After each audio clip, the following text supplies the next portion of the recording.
wherever you get your podcasts. And now, here's the show. 4 nights, I think. Yeah. I keep saying I want to make one of those, but because I know a lot of people that play them, but I don't know. There's something about being on a cruise ship. What is it about? I know it's I weird. don't The whole know. idea is weird, but it actually was fun.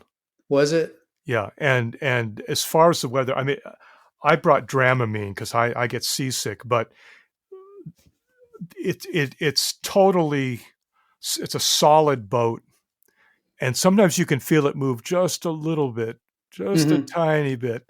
Uh, we went on one about 3 years ago on the Atlantic, pretty much the same idea, Yeah. and we hit a storm, and Oh no. I was just about to take the Dramamine because it was getting funny, you know. Yeah. Yeah, but the idea, it's they have it organized so if there are 4 bands playing within a couple of hours, they have them staggered so you can hear half an hour of one band and then go upstairs and see 20 minutes, half an hour of another one. They, you know, their bands are playing all over, playing. You know, we played twice, but a lot of bands play 4 times. Oh So wow. so it's and really there are only a couple thousand people there, but that's not really that many when you consider that it's spread out. There might be Yeah. 6 shows going on at once. The ship is massive, you Do know. you get any bleed over from, or can you hear the other bands? Are they Not far at enough all. isolated? Not at all. I mean, you know, the ship is 13 floors, and so they have a band on the deck of the pool. They cover the pool up, and they have saunas in the back, and they set Oh, up a okay. stage. And if the weather isn't bad, you play out there. You know, if it's too windy, they stop the show or they move it to another I place. got you. And then they have an auditorium that it holds 800 people. Looks like, you Oh know, wow. I mean, it looks like it could be on land. You know, a high ceiling. Yeah. It covers 2 floors. You know, basically, and it's a, you know, big stage with real seating, and then they've got clubs, and either clubs or restaurants, and some of them have a balcony.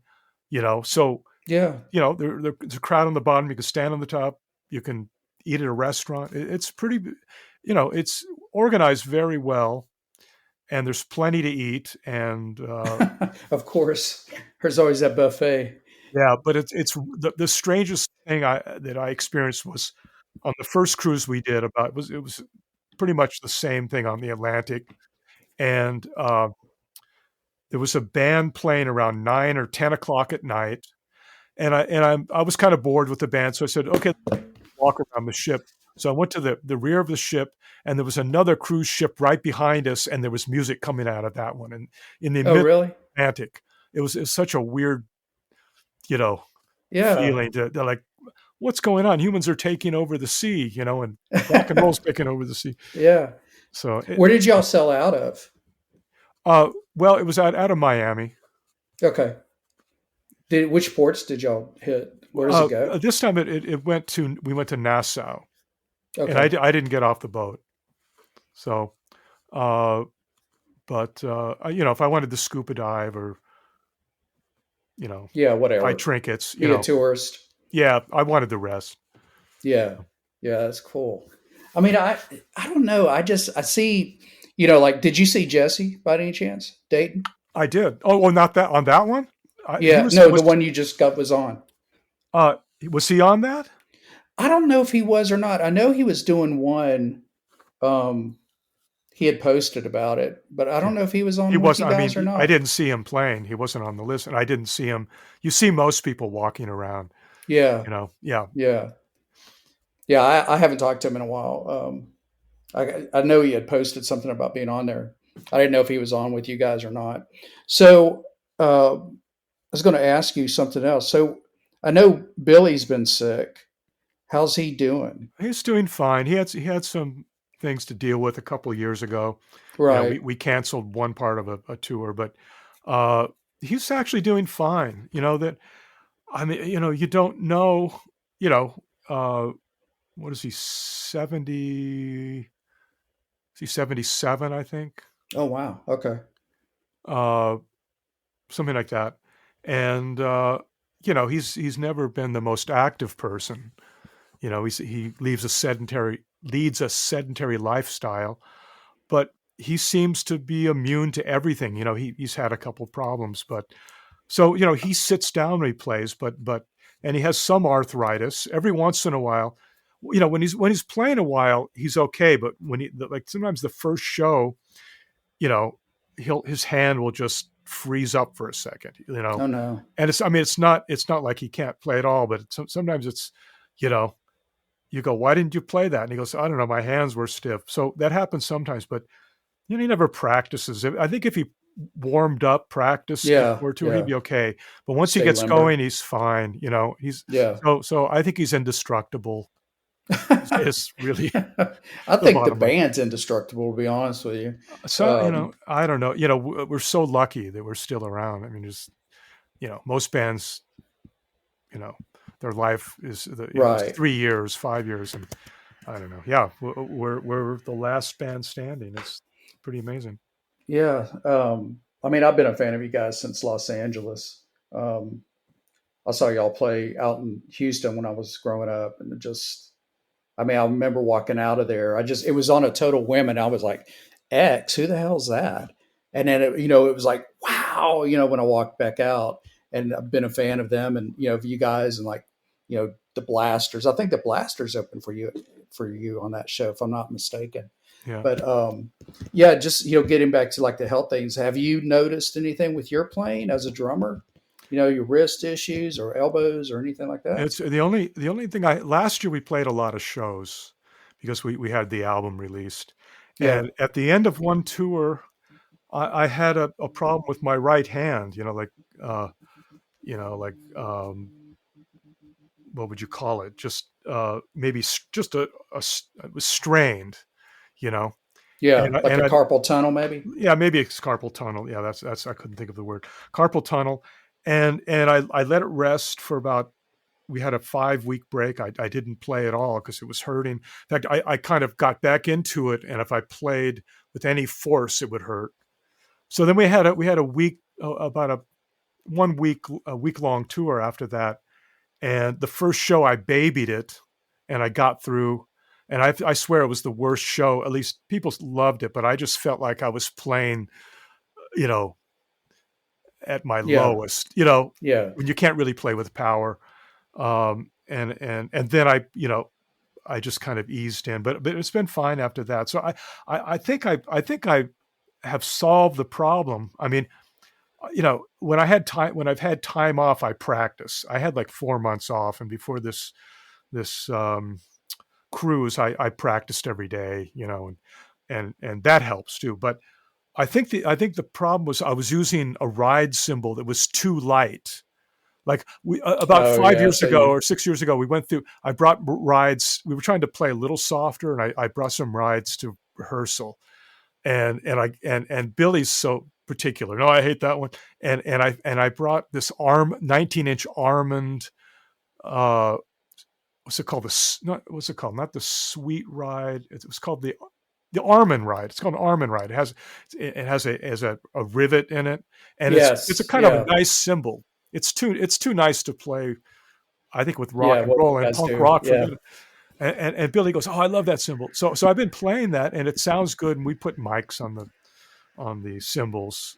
So I think trying to get too much ping out of it, because we Yeah. play pretty loud, and so you end up playing too hard. And I think that was it, just playing really fast eighth notes, trying to get Yeah. that Caught up to you. articulation. And I think it did. So I just changed over to a 20K that has it's a nice cymbal and Yeah. has more ping. So When that you practice, do you use a full kit or do you alternate between like a pad and I do a two things. kit? I usually I start out not always like this, but I try to do an hour of snare drum. So I put a pad on the snare and I just warm up and play some rudiments and play out of some drum books. And then I put I play with a full kit, but with rags on them. And I have a Okay. kind of a soundproofed area, but it's you can still hear the boom boom, and also I wear earplugs and earphones while I'm practicing drums. But yeah, I play with rags, T-shirts on the toms, not on the cymbals, on the toms, and I have to be careful not to practice too hard because that'll hurt your hands too. Right. Uh, but yeah, so that's it. Yeah. What you mentioned books. I got to ask, have you ever done the what is it, the stick control book? Yeah. Have you ever done that one? I've been through the whole thing. That it's funny.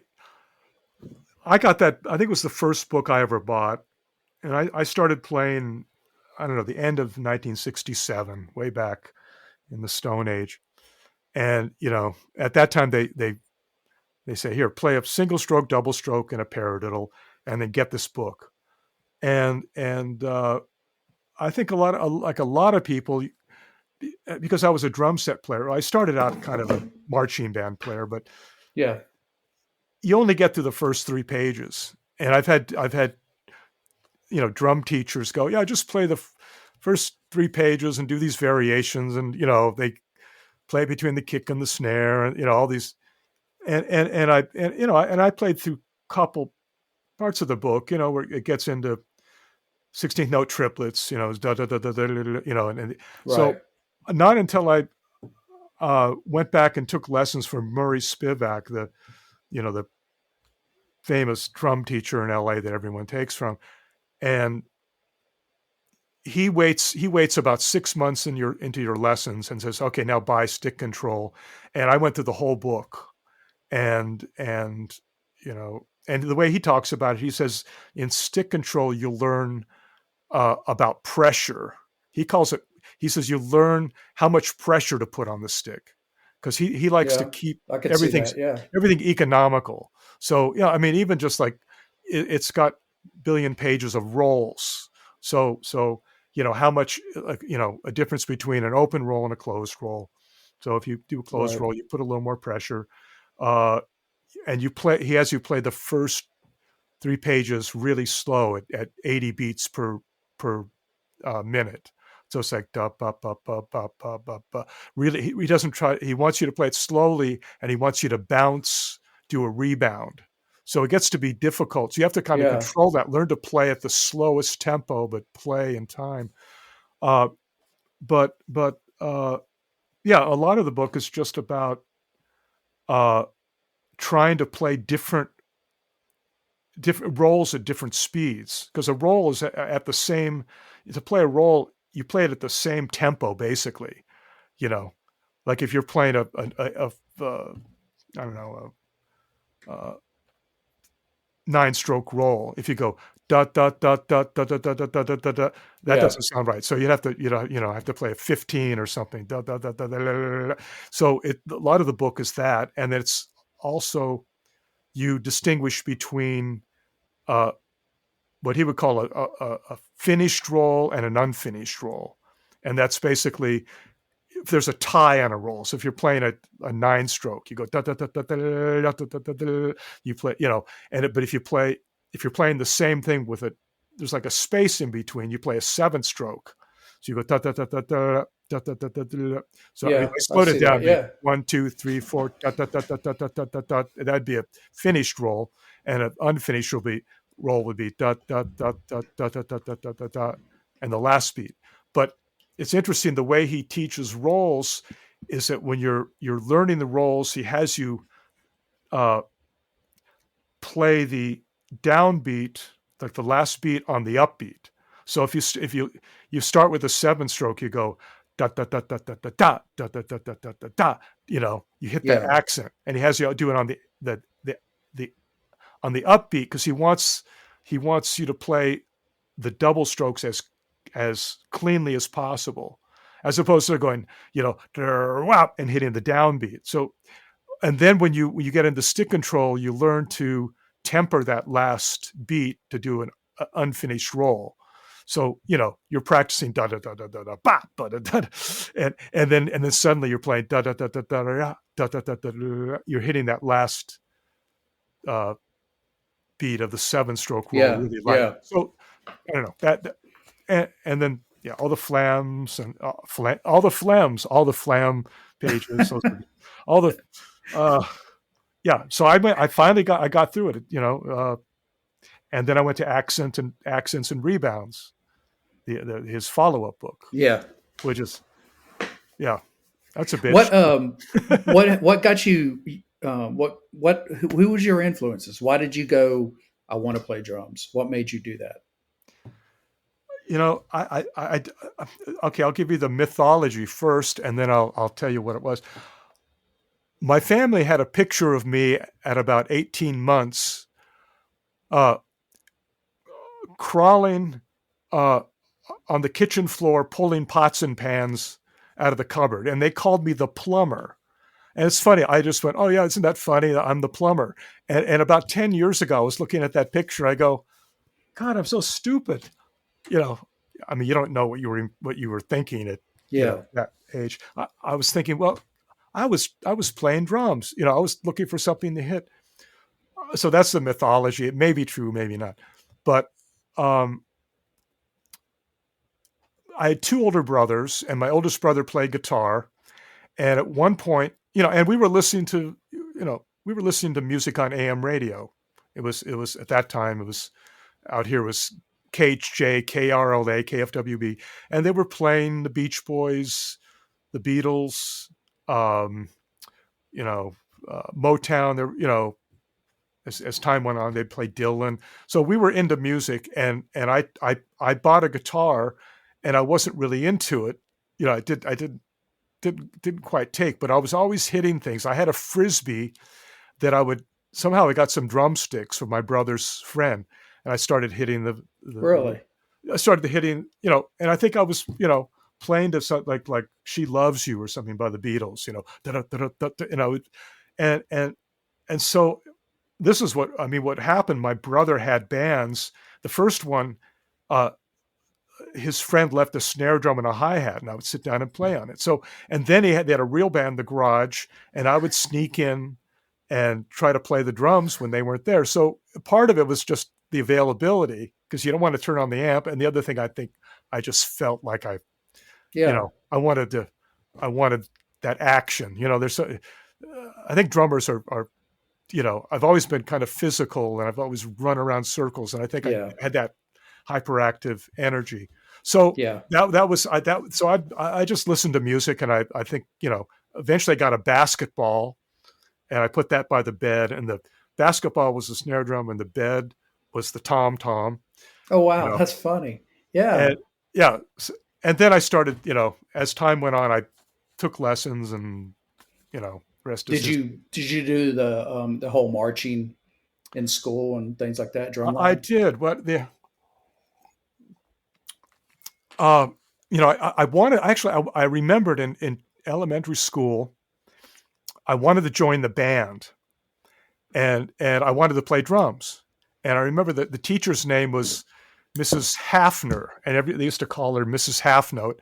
And I went in there and I said, I want to play drums, and everyone wanted to play drums. They said, well, we have too many drummers. Do you want to play trombone? And I said, no. So I didn't start. And then when I was 12, my oldest brother became a Nichiren Shoshu Buddhist. It was like the thing in 1967. Yeah. Nam-myoho Renge-kyo, Nam-myoho Renge-kyo. And so he was into that, and I go, hey, I want to do that. I want to do what my brother does. So I started going to those meetings, and after a while they said, hey, do you want to join the marching band? So that was the first marching band. I went in there, and they had teachers. They said, what do you want to play? This time it was saxophone or drums. It's either trombone or Yeah. saxophone or drums. And I go, drums. So they said, buy 2B sticks, a practice pad, single strokes, double strokes, paradiddles. They wrote it down, start practicing. So I did that for a while, and then they had a whole musical organization. It was weird. After I progressed in a couple of years, I was playing pretty well, and like 2 or 3 years, I started playing in their big band, and they used to play, used to back singers, and so it was interesting. So I did that, but then when I got into a junior high school, I think the first year, I think I took beginning band, then I took band and orchestra, then I went through high school band and orchestra. Uh, and Did you play any jazz band in school? yeah, I did. Well, in the Buddhist band, that was my first introduction to jazz. So I did play some jazz in junior college, but um, it was called the Tribune Band, and they used to. What was the guy's name? His name was uh, Charlie Montez, and he was the band leader, and he used to write charts, like big band charts. So I remember, I was a pretty good reader, but I'd never read big band charts, and they're giving me these Yeah, 4-page charts, and you know, and I wasn't the greatest, but they had a better drummer who said, this guy is Dick Bond, and he said, I want to be the band leader. So you play drums, you're pretty good. You're getting pretty good. So they just threw me in, like, threw me on the fire and threw yeah. me in the Sink pool, or swim. sink or swim, but and then there were interesting people in that. It's like, um, yeah, I don't even know if I can describe it, but there were, some really good musicians, and a mixture of amateurs and really good musicians, and some people that were like, there was a guy, David Blumberg, who was an arranger for the Jackson Five and Marvin Gaye, and he Oh was playing wow. trumpet. He was a member of the Yeah, organization. So he was, and you talk to him, and he goes, it's 1970. He goes, yeah, a lot of the funk drummers are playing both hands on the hi hat, and I was at Al Green's house the other day, and he was showing me the stuff. And you're going, what the. yeah, And so there were people like that in the band, and they would kind of come and go. So I was playing jazz then, and then I played in the college, junior college big band, Valley College, and I was playing in the orchestra of the band, just. Uh, but I played in the B band, and then the next year I auditioned. There were 20 people auditioning, and 2 of us made it. So I was a pretty good reader. It was 1975 or 6, something like that. And so I was in it for a semester. Then I was kind of going through a transition, like, well, do I really like big band music? Do I really, I was going, should I play symphonic music? Well, yeah, I really like it, but I'm going to a junior college. Am I going to get into the LA Philharmonic?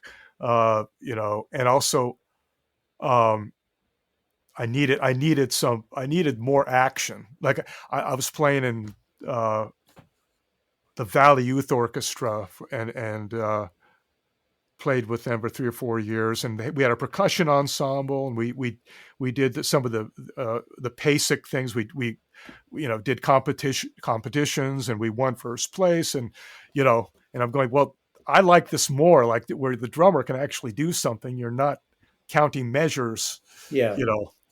And I fantasize about all these. Wow, it'd be great if you had this giant percussion ensemble, and you know, you know, become Terry Bozzio and have a 90-piece kit, and then you know, uh, play some weird rhythms, and so. And then there was the other side of me. It's like, you know, Mongo play drums, want to hit things hard, yeah. and be a punk rocker. And it was funny, but the conductor at Valley College in '77, I remember I was playing timpani, and I forget, we were playing the Sibelius First Symphony, and he stopped the orchestra. He said, I was known as Don, not DJ, and he goes, Don here is playing punk rock. I don't know why. He had heard that. He's going, uh, he goes, why don't you have green hair? He's teasing me because, I had been in the orchestra for 2 or 3 years, and, so one of Were the you better. playing in punk rock bands back then? I started, yeah, 19, like I'd met the Eyes, Joe and Charlotte, in beginning of '77, like sometime, I don't know what month it was, like March or something, and yeah, the weird thing is that, because I didn't realize I still played in the orchestra and band until the end of '78. So, I didn't realize until I found a program of some concerts we did. I used to think, yeah, I was at Valley College, and then I joined a punk band. Then I quit school, went to New York, and toured New York, came back, played Madame Wong's, and you don't think things overlap, but I realized, yeah, I was playing in the school orchestra through, I was playing with the Eyes and at the Mask in 1977, and then 78 I joined X, and then I was still going to junior college, still playing in the orchestra, um, and yeah, it's So I funny mean, how you those. pretty much jumped like out of the frying pan into the fire, so to speak. Well, in a way, but I was always uh, playing rock music. I was talking about these other things. I'm playing in the school orchestra, this and that. And but I was playing with my older brother. I was in bands. We had a number of bands, and we were what you called at the time a top 40 band, which meant you played Led Zeppelin, Bowie, the Yeah, Beatles, you know, classic rock, Deep Purple, you know. We'd have a list of 30 songs, and we had a couple originals, and we were playing high school dances. We would go to. Yeah, my brother was good at that. He would go to high school meetings, the dance meeting, whatever they're called. I don't know, like the he would get us gigs. He would just pick out a school and call them and go, "Hey, we've got a band. You need a band for your high school dance?" And we would do that, and uh, that's awesome. so and then I had an original band somewhere in between, like in 1975 and 76, called Rocktopus, and we were just a weird old band with, uh, you know, playing subversive music that no one wanted to listen to. It's like it's kind of Hendrix and Zappa and Yeah, something weird, just being as weird as possible. Two drum sets, and you know. you didn't have go-go dancers on the stage, We did didn't you? have go-go dancers. We didn't, but we did. Our lead singer would dress up in an Elvis sequin suit with Christmas lights connected to him, and he would get on stage and plug in the Christmas lights and dance around. Just weird stuff. We used to audition at discos because you couldn't play regular clubs, and they would always turn us down. We did our best to play around, Yeah, but mostly we were rejected. That was pre-punk rock, and so in a way it was natural to. In fact, that's the band I was playing with when Charlotte Caffey from the Go-Go's. She wasn't in the Go-Go's yet. They saw us play a show, and our lead singer was drunk because he had broken up with his girlfriend, and Charlotte and Joe Ramirez, they had a band. I don't know if I guess they were called the Eyes already, and they said, and I left in disgust. We had two drummers. I left the stage because it was so embarrassing, and they came up to me and they said, "Hey, we've got a band. We're better than this band." Well, yeah. I said, "Well, he's lead singer's drunk, And they said, yeah. "You want to join our band? Come into Hollywood, And okay, why not? When did you connect with the X? How did Uh, that come about? Well, that came because I was playing in the scene with Joe and Charlotte, and it was a small scene. Everyone was hanging out the same place, going from gig to gig. Hey, what's it'd be like, what's happening tomorrow night? Oh, I think someone's playing at the Larchmont Hall. They're renting it tomorrow, you know, and so I knew John by sight. I don't think I knew Exene, but and he heard me play with the Eyes, and they were looking for a drummer because their drummer had left. This guy, his name was Mick Basher, and so he saw me play at the Mask, and I don't know, it was getting close to the end of '77, and he said, "Do you want to play with my band? Want to audition?" I said, and it was like, okay, we don't play nearly enough drummers. I don't know if you're the same, if you've been the same, but you know, it seems like most drummers I know play in multiple bands. Maybe Yeah, because it's just a thing. I think it's because they're hyperactive, but and everyone else is sitting around talking about what they want to do, and the drummers are like, "Come on, let's do something." But it's Right. also maybe there aren't enough drummers, and drummers can fill in easier. Don't have to learn the chords; you just learn the structure. Right. So Yeah. so they had me audition, and I went, "Oh, they're really interesting, really good." And I started rehearsing more, and but they gave me the ultimatum. I was liking the band. They said you have to join either us or the Eyes. You have to quit one of the bands. Yeah. And I at that time I just felt that X had more variety in the songwriting. There were it allowed me to play more interesting beats. A lot of the bands that were playing punk rock would try to, I don't know how to say this, but they would try to limit the vocabulary, let's say. They would go, if you go, okay, Yeah. now Yeah. I here's the see what you're beat. Boom, saying. ba, boom, Yeah. ba, boom, ba, boom, ba, doom, da, boom, da, or it'd be boom, da, da, da, da, da, da, da. It's like two different things. Yeah. And and the Eyes weren't quite like that. They did some couple interesting things. They were a good band, but I thought X had more going for them. So yeah, I joined the band the beginning. Like I forget what I think our first gig was the beginning. It was like March or April of '78. I don't know. I don't know. It was it was it was a benefit for the Mask at the Elks Lodge, and there were a bunch of bands playing 2 nights. Like 8 bands a night, and it was interesting. It was reviewed by the L.A. Times, and uh, uh, they kind of panned X. You know, Really. yeah, they said nothing special here. And then it was Robert Hilburn who became uh, our most uh, dedicated, uh, uh, you know, uh, Fan. fan. Yeah, I mean, he Robert Hilburn would write about us, every year, and people would write to the L.A. Times, go, I don't care about that stupid band X. All you talk about is Bruce Springsteen and X, you know. But yeah, he. I mean, it was the first gig, so I think it took us a couple of years, I think, to develop, you know, Yeah. how we actually played. Yeah. That was about the time I think I really fell in love with a lot of bands that came out of that scene.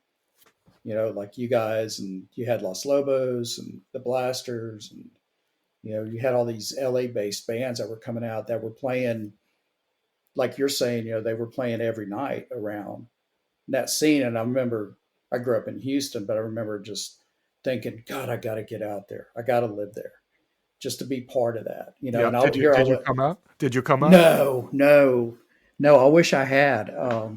No, I just couldn't get out there. I was stuck. Um, just because parents, and I was young at the time, still doing high school, and just could never really get out, and it wasn't until I got much older, and, the internet, and, where I didn't have to clamor for magazines at the bookstore to see, why isn't there a story on X in this magazine that I'm reading, or something like that, or somebody from the LA scene back then. That was such an amazing time. There was a lot of bands that came out there, and they all cross pollinated. Yeah. Like you were talking about Charlotte McAfee and all that. How those bands crossed over. Was there anybody for you when you joined X that was making an influence that maybe was on that scene that you were impressed with their playing and thinking this person's got something? Was there anybody like that for you? Well, I mean, one of the most interesting, one of the most formed bands at the time were the Weirdos. And when I came into the scene, they had the total outfits, these crazy homemade Yeah. clothes, and Nicky Beat was the drummer. And you know, you wouldn't. I mean, he. I can't explain him, but he just played punk rock with intensity. You know, he just like made a face, and he would just playing the hell out of. You know. the drums. He was an influence, like, you know, as far as like a punk rock drummer, and then of course there were people on the scene like Sean Guerin was great in the from the Deadbeats, and he was John Guerin's son, and there, you know, and if you know, do you know who John Guerin Yeah, is? yeah. Okay, well, I mean, um, Sean was an awesome player, and they were a weird, you know, more progressive punk band. They were, but I think Sean at the time, I think he was 15 or 16. He was young, and he would play barefoot, and he would play stuff that would just, you know, blow your socks off, you know. And it was interesting to see that in the punk scene, you know. To Um, see an actual sort of player. yeah, I like to see an actual player because, you know, it was an interesting mix of people who were just starting to play, you know, and there's something to that, you know, the primitive aspect, and then people who are, you know, seasoned musicians, and so it was the whole scene was a mixture of that. I think a lot of the scene, you know, sometimes people say, oh, you know, people are just picking up instruments at the time, but that existed. But a lot of the musicians were people who couldn't get a footing in the music scene because it was really closed. You know, you couldn't play clubs. I mean, people were just kind of playing in their living rooms or trying to find a place where they could play. You know, Was and that because of the style of music, the genre of the music at the time, you think? maybe partially, but I think it was just the music business had become this. Uh, being a music center, L.A. It's like it was all record companies, and if you wanted to play the Roxy, you had to, you couldn't just come in and go, "Well, I've got this band, and I think we're really good." I mean, if you had something like that, you'd play a teen center somewhere in Yeah. Reseda, you know. And that's what Van Halen did. I mean, when I was playing in some of these other bands, the top 40 bands, we would play these teen centers, and in 1975, 76, people go, yeah, you guys are okay, but that Van Halen band, you should see them. They're from Glendale. But I think it was hard to play. There weren't clubs you could play at. You know, I mean, disco was happening, so there are people Yeah. doing that, and then there would be original bands, but mostly there were touring bands and record company bands, and I don't know, I used to hear these legends, not legends, but like people would talk about, oh, I got this demo deal from Warner Brothers, like yeah, they gave us $5,000 to make this demo. I never knew anyone who got a demo deal.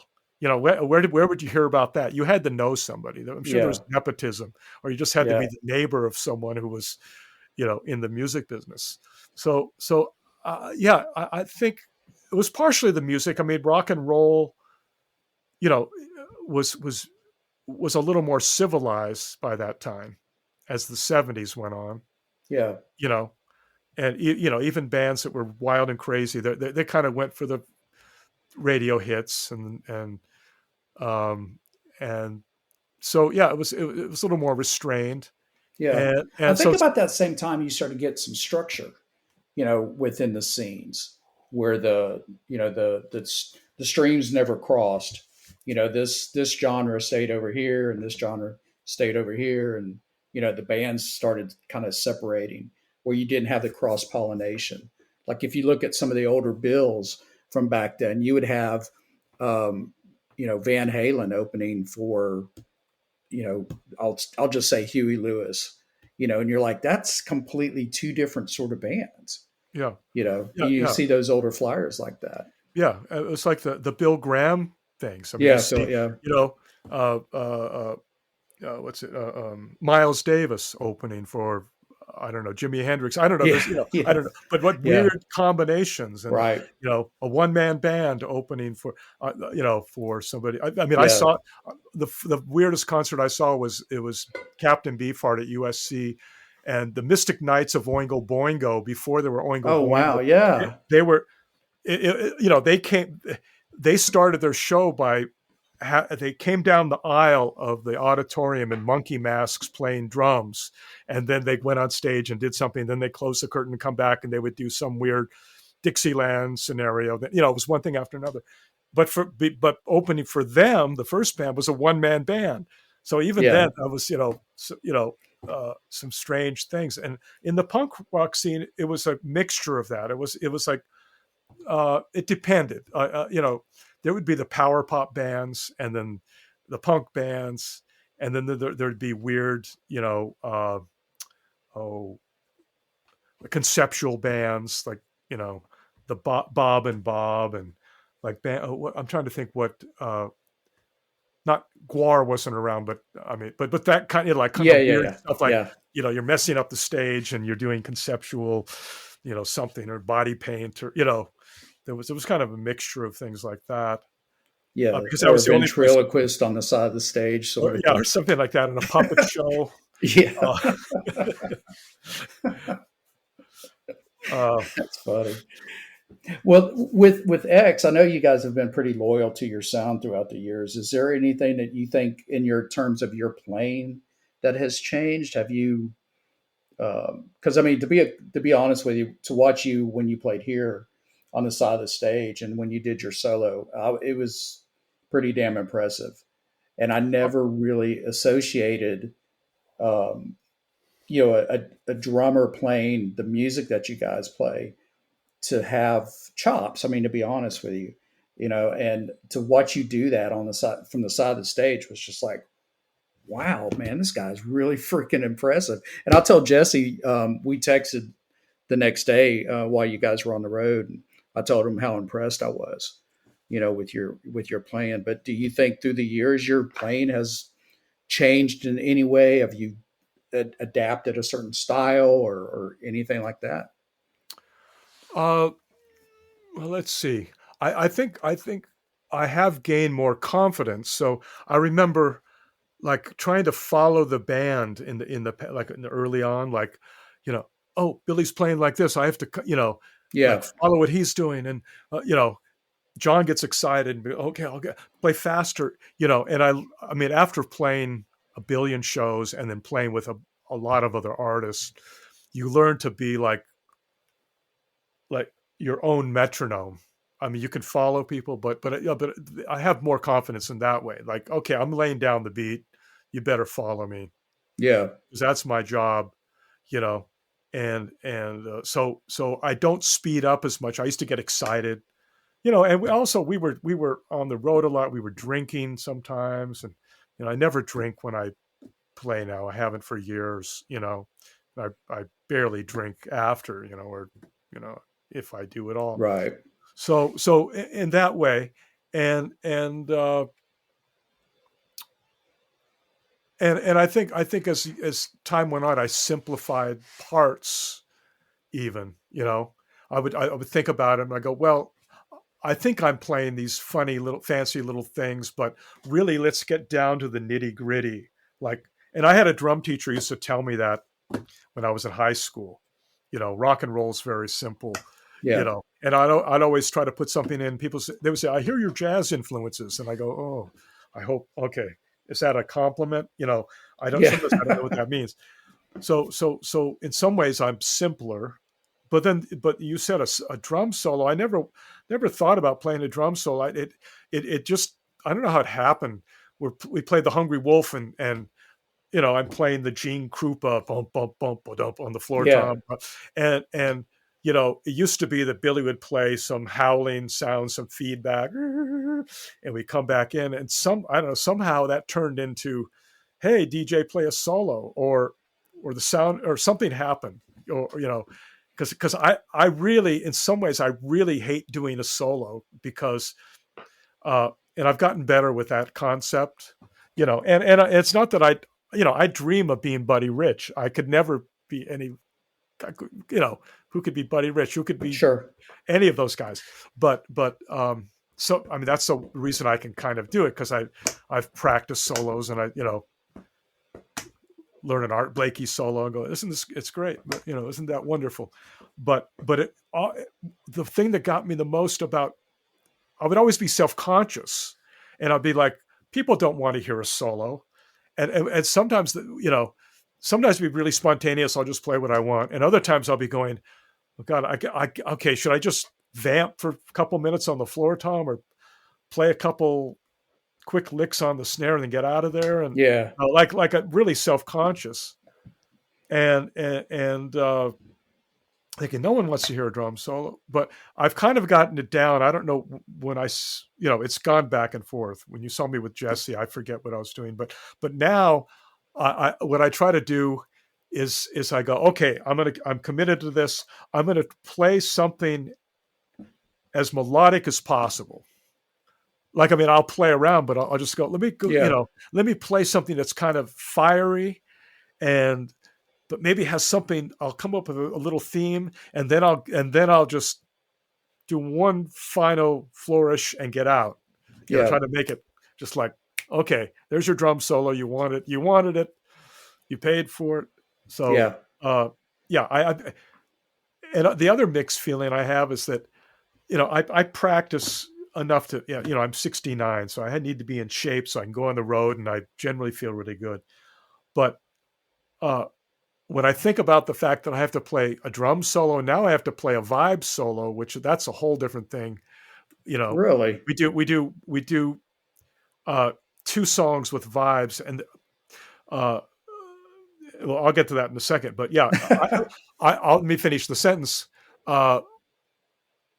It motivates me to practice. So I go, okay, I'm putting this much time in. If I really want to sound good, all the other songs, I'd be great. Now I have to practice a couple more hours a day so I can sound like I know what I'm doing, and my hands don't stop. It's Yeah. kind of a resigned, oh, okay, but it's also, I think that's what keeps it exciting. I think that's why they make me do it, because they know that they don't want me to fall asleep.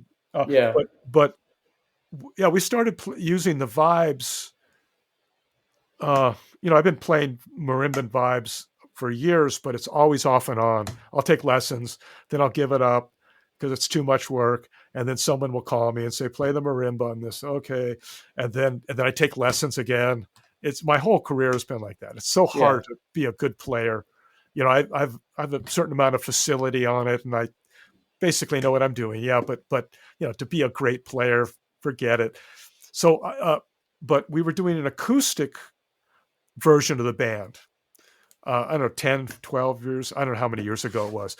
Our manager said, hey, we did a thing. We did Unclogged about 25 years or 30 years ago, which is the same idea. When Tony Gilkison was the band, we did like an acoustic version, and I played vibes on a couple of things. So we kind of brought that back with Billy Zoom. We said, let's do a tour where we're doing acoustic. So to make it interesting, you play some vibes. So long story short, Billy plays some saxophone because he was a sax player, way back in the 50s and 60s. So we decided to merge the two. So we play a couple songs with sax and vibes. And the way we did that, we had a fifth player. And we've had two different guys, Michael Kirkpatrick, who lives in Alabama too, and then Craig Packham, and they play guitar and drums. So they'll play guitar on a few songs where Billy needs a couple songs where you need an extra guitar. Yeah. And then we play "Come Back to Me," our ballad, and I play vibes. And Billy, anyway, so I kind of take over with the guitar part on the vibe part, and Billy plays sax, and then we do "I Must Not Think Bad Thoughts," and I'm playing vibes on that. At the end, they give me a solo. They give me a solo and Billy a solo, and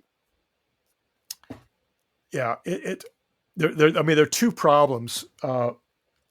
Sometimes it's really fantastic. I'm not putting myself down, but it's hard to play a loud vibe solo when the band is playing at 108 decibels. Like I don't have them mic'd up. I have a couple mics, but I don't have PZMs or any of the whatever they have, modern amplification systems. And I've seen it's I've looked online. I don't want to watch myself play, but I've watched a couple where I'm trying to sustain notes. I could go, I'll play melodically. I'll go da da da da da da da, and I'll listen to those. It sounds like da da da. Yeah, because the sound. You don't hear sustain, Yeah, and that's the beautiful thing about vibes. Vibes sounds so good. You just hit that note, and there's the vibrato. There's the the disc spinning that creates the wah, wah, wah, wah, effect, and it's just so beautiful. yeah. So whenever it works, if it does, I just start playing xylophone style 16th notes, and people go, yeah, hopefully it sounds like something. I have no idea. I don't know. People go, my friends tell me it's great. That was wonderful. I don't know if aesthetically it's any good, but I'm playing Yeah. fast, So that's why I have kind of a mixed feeling, like, oh, got to do that. But it also kind of pushes me, kicks me in the butt, because just a couple of days ago, I haven't been practicing vibes for 4 months because I didn't have to play it on the cruise, but on the tours coming up with Los Lobos, uh, their drummer's going to come in and play with us, and now I have to Oh, play okay. vibes. So I just started like wood shedding. Okay, I've got and the solo. It's on 2 chords. It's really easy. It's like it's 2 goddamn chords. And Yeah. all I have to do is play, George Hamilton Green xylophone solo, 16th notes or triplets. So anyway, Well, you were talking. You just mentioned the tour that's coming up. What can you spill a little bit more information on that? uh, I mean, it's been announced, and I don't know if all the shows are announced, but I think it's 35 shows with X and Los Lobos around the country. Are you guys going to alternate who opens? Who? Well, technically we are, but uh, I have a feeling we'll headline, and I think it's because Lobos, their attitude. We've done this before. We've played shows and we go, oh, we'll alternate, you know, and they end up going, well, you know, we want to go to bed early. Why don't we don't want to stay out. Yeah. They're really pragmatic. They don't sound check. They just have someone do a line check. Right. So they show up and play, and so I think they're going to end up doing that. You know, That's it great. it is. I love it. I'll tell you, man. I've seen them several times, and I just absolutely adore watching them play. I love it because they're there's such a sincerity in their playing. they're such good musicians, and Yeah. and they're all good singers, and they write so many good songs, and yeah, and they just wing it. I mean, I mean, maybe they come up with an idea before but they just know so many songs, and they go. You could see them like talking, on stage, like, "What do you want to do? Oh, well, let's do that. Okay," Yeah. and they're just ready to go. Okay, I'll do that. Cool. Yeah. You know. Uh, Yeah. The last time I saw them, they were doing that. They were talking, and Hildago had put on his accordion to play one time, one place. I think it's got one time in America, and one night in America, and he put it on, and he plays a little bit of slide on it too. And him and the other, I can't remember the other guitar player's name. They were talking, and he took everything off and put his telly back on, and uh-huh, they started playing something else. And then they did it the next song. He had to put everything back on, but they wanted at that time. They were like, "Oh, let's do this other song," you know. uh-huh. But yeah, it's I'm really looking forward to that tour. We're you know Don, we're reaching an hour mark. I don't want to take any more of your time. I really appreciate you coming on.